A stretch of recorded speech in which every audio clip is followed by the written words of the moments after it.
Thanks for joining us today. We're here to talk about a bill that was introduced Sunday night at about 9 p.m.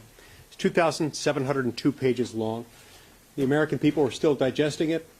Members of the Senate are still digesting it. Look, we're in a period of great inflation, brought on by a period of almost unfettered, unrestrained federal spending. It bears no connection, it seems, to the laws of mathematics or to the amount of money that were brought in. This bill would spend a staggering $1.2 trillion. It would be yet another inflation bomb in an economy that's already been carpet bombed by other inflation bombs. I grasp the fact that it's difficult to put together a bipartisan package. I have nothing but respect for each of our colleagues who were part of this effort. I also am willing to acknowledge that the bill does a lot of good things and would help a lot of deserving beneficiaries. There are a lot of people who would benefit in a lot of ways from it. But there is a huge problem with it. It is not paid for. The reason that we know that that's a problem, that it's not paid for, is that the one consistent refrain that you hear from its sponsors, other than the fact that it's bipartisan, which we know and which we respect, is the fact that it's paid for. They'll say over and over again that this bill is paid for, but when you look at the pay-fors, they don't add up. When you have pay-fors that don't actually pay, you're just going to add to the debt and deficit, and this isn't a good time to be doing that.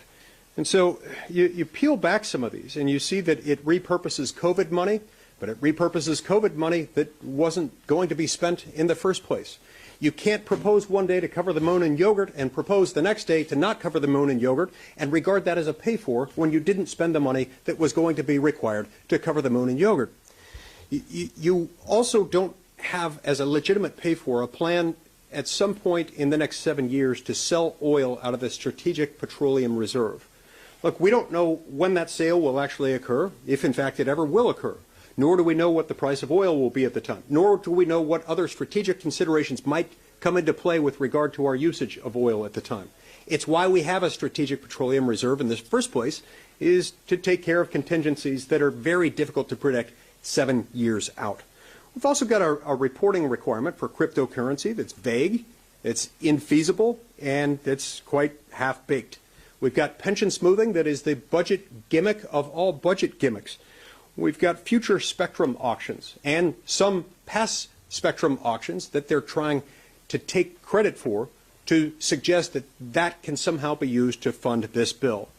And we've got a few things that are really scary to a lot of people, including a pilot program that would involve measuring the number of passenger miles driven by passenger vehicles. There are a whole lot of reasons why people are concerned about this. The nature of a pilot program, it's like a pilot light. You're piloting something because you're spearheading something. People are very upset. They're concerned about the idea of the government tracking where Americans are driving, how much they're driving, and the verification procedures that would be involved in that. Then you've got the mortgage G fees to be charged by Fannie and Freddie. Look, this is important in many parts of the country. I know it's certainly important in Utah as housing, health care, as groceries and gasoline and everything in between is getting more expensive. But let's take housing in particular. People throughout Utah, especially along the Wasatch Front, are finding it increasingly difficult to get into a home. First-time home buyers are having an especially difficult time. To increase fees that were developed at a time when we had the opposite problem, when there was deflation in the housing market. To adopt those fees now, not to make Fannie and Freddie more solvent, not to make these home loans more sustainable, but rather to pay for a spending bill, it doesn't seem to make a whole lot of sense. In fact, it seems to be taking money from the wrong people in order to spend more money through the federal government. Look, people are going to have different views on this, and I understand and respect their right to disagree. But the fact that something is bipartisan doesn't mean that it makes sense for the American people. It doesn't mean that it won't be harming poor and middle-class Americans in order to give more money to an already bloated federal government, and I've got grave concerns with it.